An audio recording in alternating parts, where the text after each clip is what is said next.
मुठभेड़ के पश्चात 2 माओवादियों की डेड बॉडी रिकवर की गई थी। दोनों को शनाख्ती सेंट्रल कमेटी मेंबर्स कोसा और सेंट्रल कमेटी मेंबर राजू दादा के रूप में शनाख्त हुआ और दोनों माओवादी कैडर के ऊपर छत्तीसगढ़ राज्य में 40 लाख के इनाम थे और जो अन्य राज्य के नाम भी यदि हम जोड़ कर देखें टोटल 1 करोड़ 80 लाख इनाम एक कैडर के ऊपर है। कुछ दिन पहले प्रेस नोट में नक्सलियों के हथियार डालने की खबरें आ रही थी, उसके बाद अब 2 सीसी मेंबर ढेर हुए हैं, इसे किस नज़रिए से? मुठभेड़ के पश्चात AK-47 इंसास BGL लॉन्चर और अन्य जो आर्म्स अम्यूनिशन रिकवर हुआ और आसपास इलाके में अभी भी लगातार हमारा सर्चिंग जारी है और उम्मीद है और भी हमको और सकारात्मक परिणाम सामने आने को होना चाहिए। प्रतिकूल भौगोलिक स्थिति है और प्रतिकूल जो मौसम है, कितना चैलेंजिंग होता है इस समय ऑपरेशन? स्तर वार्ता देखना शुरू कर चुके हैं आप। छत्तीसगढ़ और महाराष्ट्र के अंतर्राज्यीय सीमा में जो है अबूझमाड़ के जंगलों में पुलिस व माओवादियों की जो मुठभेड़ हुई उसमें जो है माओवादी संगठन को बड़ी चोट लगी है। करीब 2 जो CC मेंबर हैं जिन पर करीब 80 लाख का इनाम था उनको ढेर करने में सफलता मिली। हमारे साथ बस्तर IG मौजूद है, इनसे बातचीत करेंगे। सर, किस प्रकार से ऑपरेशन को लॉन्च किया, सुरक्षागत कारणों की जो गोपनीयता भंग न हो? जिस वर्ष 2025 में सुरक्षा बल द्वारा माओवादी के खिलाफ काफ़ी प्रभावी अभियान संचालित करते रहा, जिसके परिणाम जो टॉप लीडरशिप में हमको पूर्व में 7 सेंट्रल कमेटी मेंबर्स और पुलिस ब्यूरो मेंबर लेवल के कैडर्स के डेड बॉडी अलग अलग मुठभेड़ के पश्चात रिकवर हुआ थे।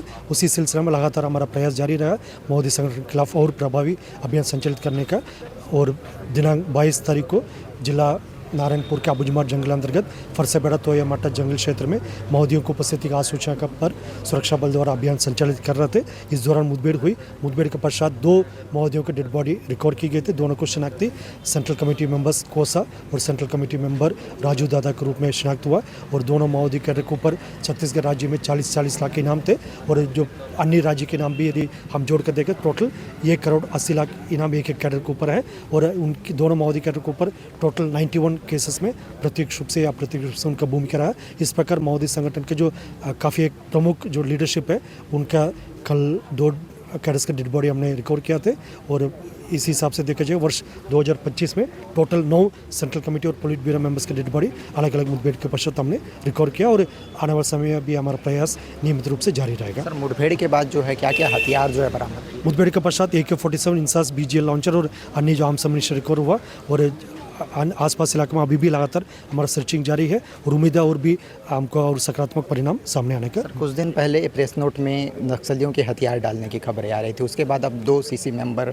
ढेर हुए हैं, इसे किस नज़रिए से? शासन द्वारा लगातार स्थिति को स्पष्ट कर दिया गया।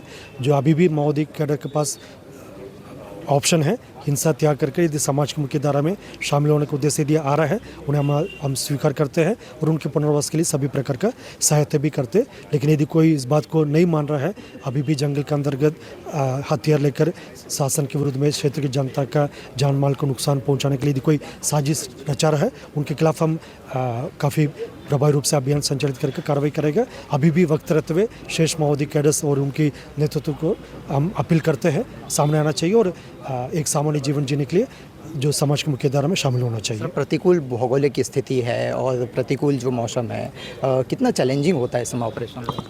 जैसे कठिन भौगोलिक परिस्थिति है, जो अभी लगातार बारिश का सीज़न भी है, इसके पूर्व में गर्मी की अवधि में भी लगातार सुरक्षा बल द्वारा काफ़ी मेहनत करके काफ़ी समर्पण के साथ कार्रवाई किया, जिसके परिणाम सबके सामने है। दोनों वर्ष 2024 और 25 का अभी तक विगत 20 महीने में हमारा पास जो परिणाम के रूप में देखा जाए टोटल 437 माओवादी कैडर के डेड बॉडी रिकवर की गई थी और 480 से अधिक माओवादी कैडर का जो हथियार भी हम बरामद किए गए थे। इस प्रकार काफ़ी सकारात्मक परिणाम रहा। आने वाले समय भी हमारा प्रयास जारी रहेगा। क्या कुछ अपील करना चाहेंगे आप? जो बार बार शासन की ओर से हमारा अपील यही रहा है, अभी भी वक्त रहते हुए माओवादी कैडर हिंसा छोड़कर समाज की मुख्य धारा में शामिल होने के लिए सामने आना चाहिए। उनके पुनर्वास के लिए सभी प्रकार की सहायता की जाती है, अन्यथा हमारा प्रयास लगातार जारी रहेगा। मतलब बस्तर क्षेत्र में नक्सलवाद को समाप्त करने का उसी दिशा में लगातार हमारा कार्रवाई आगे जारी रहेगा। अभी भी वक्त रहते हुए हथियार छोड़कर हिंसा त्याग करके आएगा, उनका हम स्वागत करते हैं और उनका पुनर्वास के लिए सभी प्रकार का सहायता हम देते हैं। Okay, thank you. तो ये थे बस्तर के IGP सुंदरराज साहब। आज जो है